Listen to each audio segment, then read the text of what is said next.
Mieux innover pour transformer la société, voilà le mot d'ordre des entrepreneurs d'avenir qui sont réunis à la préfecture de Lyon aujourd'hui pour pouvoir tout simplement changer le monde, je crois. Guillaume de Citre, bonjour, vous êtes PDG du groupe de Citre.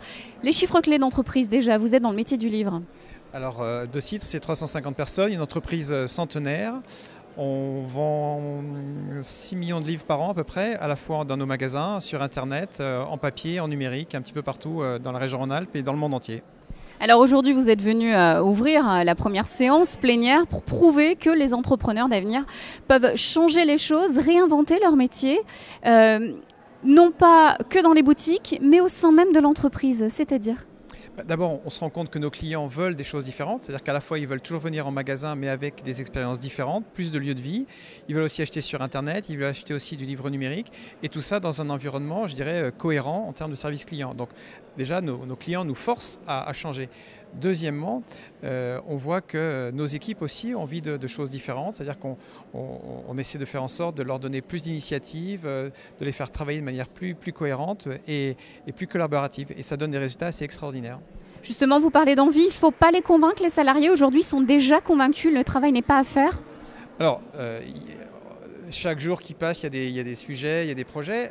Il se trouve qu'à partir du moment où on a fixé ce cap de réinventer le métier, à partir du moment où on leur montre qu'on est sérieux et qu'on met des moyens autour de ça, en fait, l'adoption arrive de manière assez naturelle. On a par exemple notre fondation, on a 30 bénévoles, ce qui est 8% de nos effectifs salariés, qui donnent de leur temps personnel pour travailler avec les projets du Fonds de Citre.